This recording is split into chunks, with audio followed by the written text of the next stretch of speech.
محرم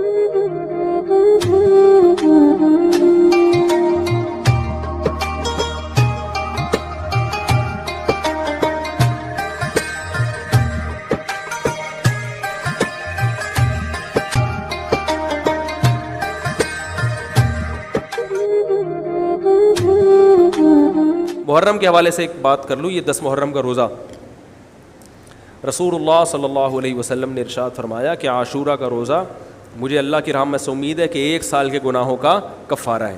تو بڑی فضیلت ہے. رمضان کے بعد سب سے زیادہ فضیلت عاشورہ کے روزے کی ہے, 10 محرم کا روزہ.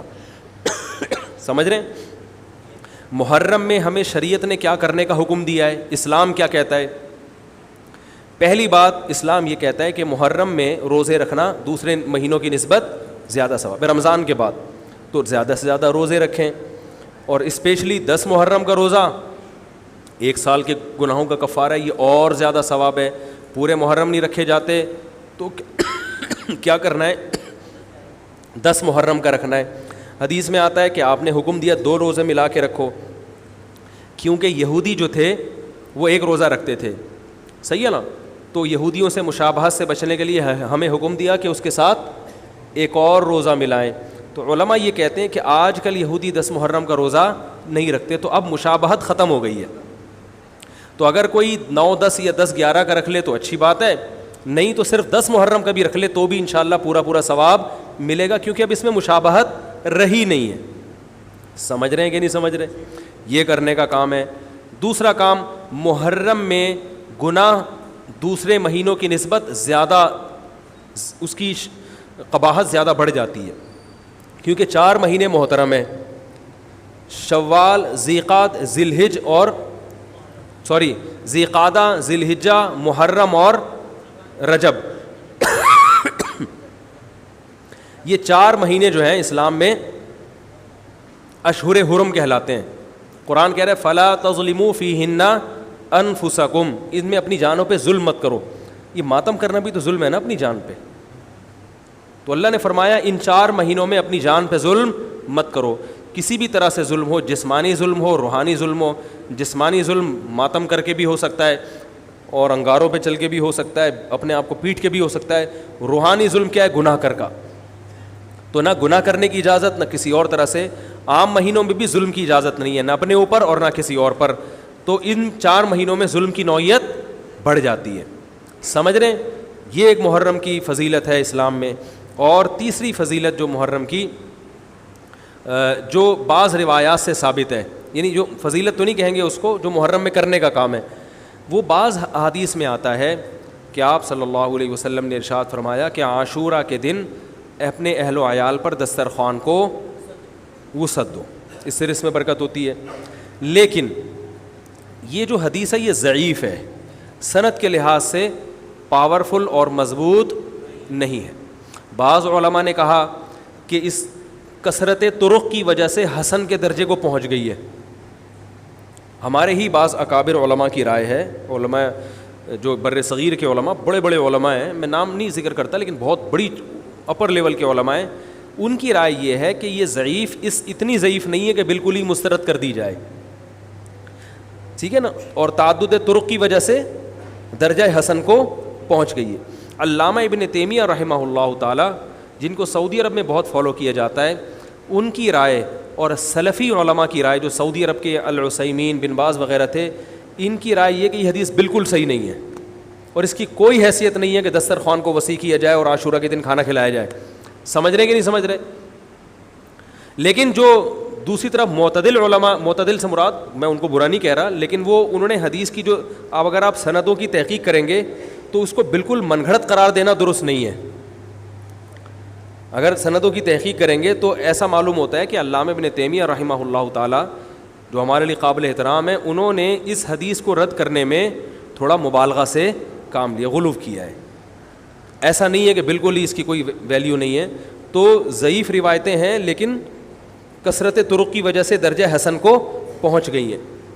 سمجھ رہے کہ نہیں سمجھ رہے؟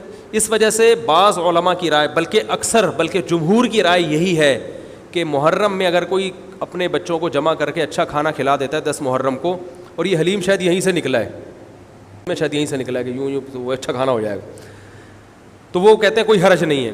لیکن ایک بات جو دوسرے علماء کہتے ہیں, جو میری بھی سمجھ میں آتا ہے, بلکہ میں نے پہلے کہیں پڑھا تو نہیں, میرا دماغ اس طرف گیا, لیکن اس کی تائید میں علماء کے فتاویٰ مل گئے. دیکھو اگر کوئی حدیث ضعیف ہو یا حسن ہو تو صرف حسن ہونا کافی نہیں ہے, یہ دیکھا جائے گا کہ یہ دوسری صحیح حدیثوں سے ٹکرا تو نہیں رہی ہے.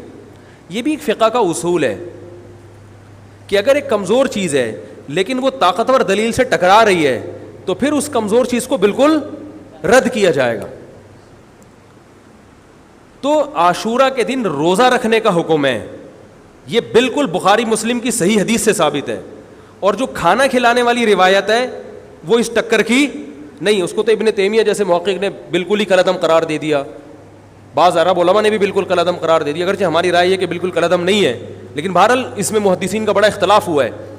جبکہ روزہ رکھنے والی جو روایات ہیں وہ بالکل بے غبار ہیں, ان کو سب صحیح مانتے ہیں.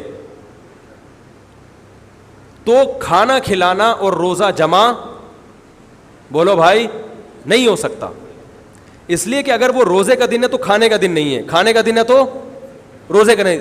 ابن تیمیہ رحمہ اللہ تعالیٰ کی رائے یہ ہے کہ بعض لوگوں نے شیعہ کی مخالفت میں غلو کیا ہے. شیعہ نے اس دن کو چونکہ منحوس بنا دیا 10 محرم کو, تو انہوں نے مخالفت میں اس دن کو ایک سیلیبریٹ کرنے کے لیے نا کھانا کھلانے کا حکم دے دیا کہ ہم منحوس نہیں سمجھتے بلکہ اس کا کیا کریں گے اپوزٹ کے کھاؤ اور کھلاؤ.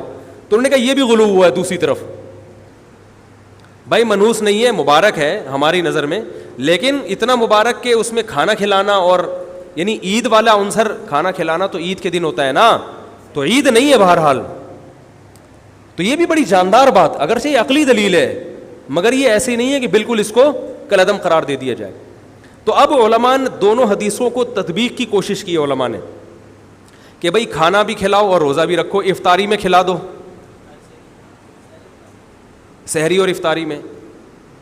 تو بات یہ ہے کہ افطاری میں اگر آپ کھلائیں گے تو وہ 11 محرم شروع ہو چکی ہوگی, وہ 10 محرم بولو بھائی نہیں رہے گی.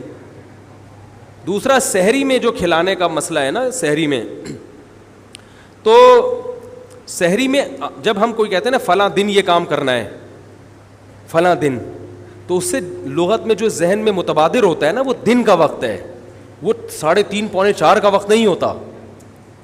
یہی وجہ ہے کہ جو لوگ اس حدیث پر عمل کرتے ہیں عاشورہ والی, وہ دن میں کھانا کھلاتے ہیں, دوپہر کے ٹائم لنچ کرتے ہیں. وہ افطاری میں تو ویسے ہی دسترخوان وسیع ہوتا ہے بھوک کی وجہ سے.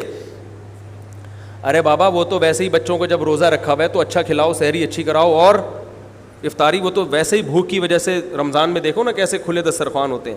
تو میں نے بڑی کوشش کی دونوں حدیثوں کو جمع کریں, لیکن تکلف کے بغیر یہ ممکن نہیں ہے. تو فقہ کا ایک اصول ہے کہ جب کوئی بے غبار صحیح حدیث ہوتی ہے اور اس سے ایک اصول ثابت ہو رہا ہے, تو اس کے مقابلے میں اگر کمزور روایت آئے گی جو اس سے ٹکرا رہی ہوگی, تو اس کمزور روایت کو اگرچہ وہ موضوع من گھڑت نہیں ہے لیکن اس کمزور کو اس صحیح حدیث کی مخالفت کی وجہ سے بولو بھائی رد کر دیا جائے. اس لیے میرا نالائق کا موقف یہ ہے, میں بہت نالائق ہوں, میں اتنی بڑی بڑی باتیں کرتا نہیں ہوں, لیکن ساڑی عقلچ یہ چیز آندھی نہیں ہے کہ بھائی جو روزے کا دن ہے وہ بھوکے پیاسے رہنے کا دن ہے, وہ کھانے کھلانے کا نہیں ہے. افطاری میں تو ویسے ہی کھاؤ بھی کھلاؤ بھی.